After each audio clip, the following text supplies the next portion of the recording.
Have I mentioned yet how much I love the book of Romans?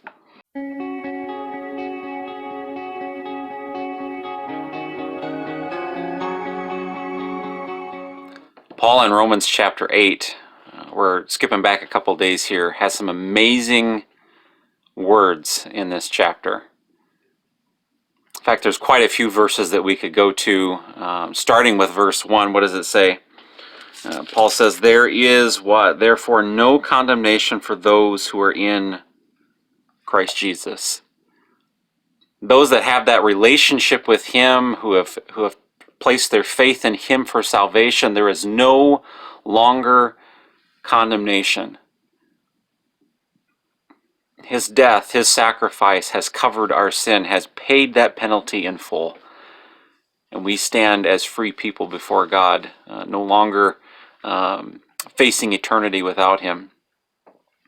Then we run into verse 18. What does that one say? For I consider that our present sufferings cannot even be compared to the coming glory that will be revealed to us.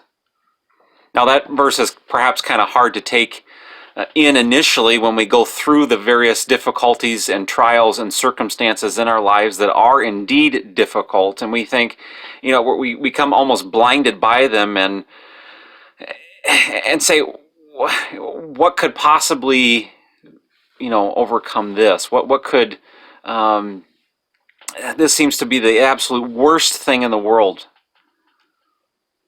Remember everything that Paul's been through, the beatings and the hardships and the struggles and the trials that he went through, and still he stands here and says this, nothing can be compared to this future glory.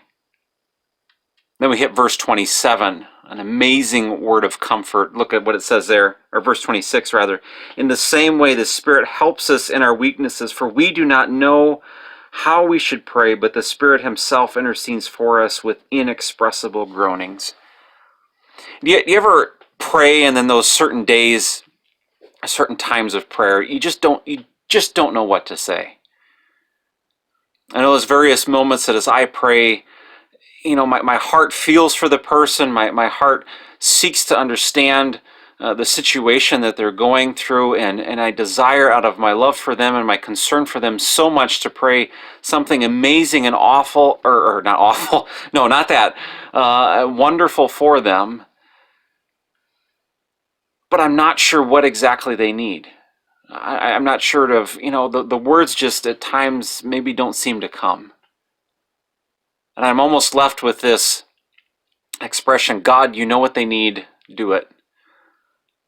I'm so grateful for the Spirit who is interceding. As we are interceding for others, God, or the Spirit is interceding even on our behalf with those words before the Father. What an amazing, amazing verse that is. And then we come to what? Verses 28 through the end of the chapter. Remember, chapter 8 is kind of the conclusion to this section of verses 1, or chapters 1 through 8. This is before he moves on to Israel in chapter 9.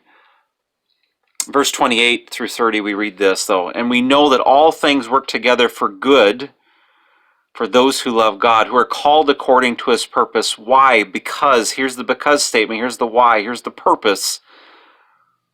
Those He foreknew, He also predestined. This is how He's already worked out this good, to be conformed to the image of His Son, that His Son would be the firstborn among many brothers and sisters. And those who He predestined, He also called. And those He called, He also justified. And those He justified, He also glorified.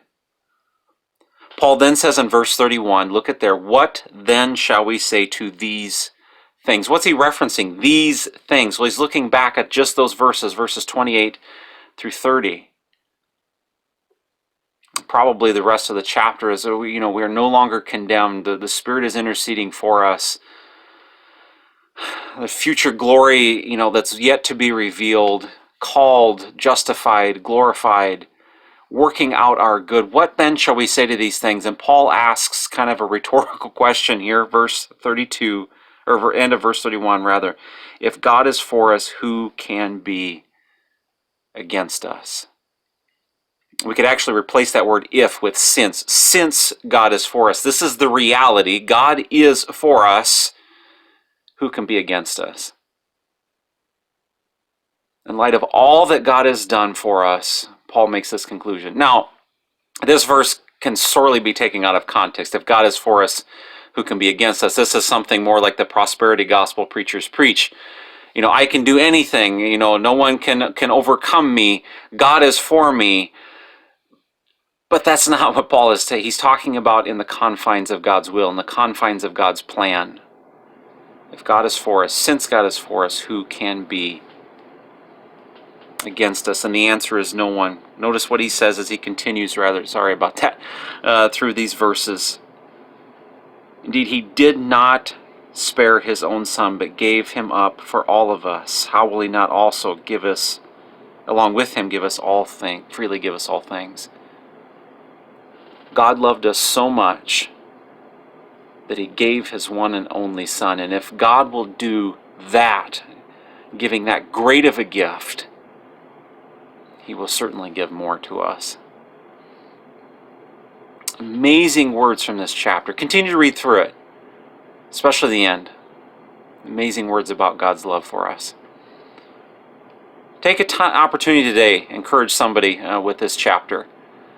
Maybe they're going through some hardships, maybe through some struggles. Remind them of their security in Christ. Remind them of the amazing things that God has already done, and that he surely has their good still in mind. Now, the things that we go through may not always be good,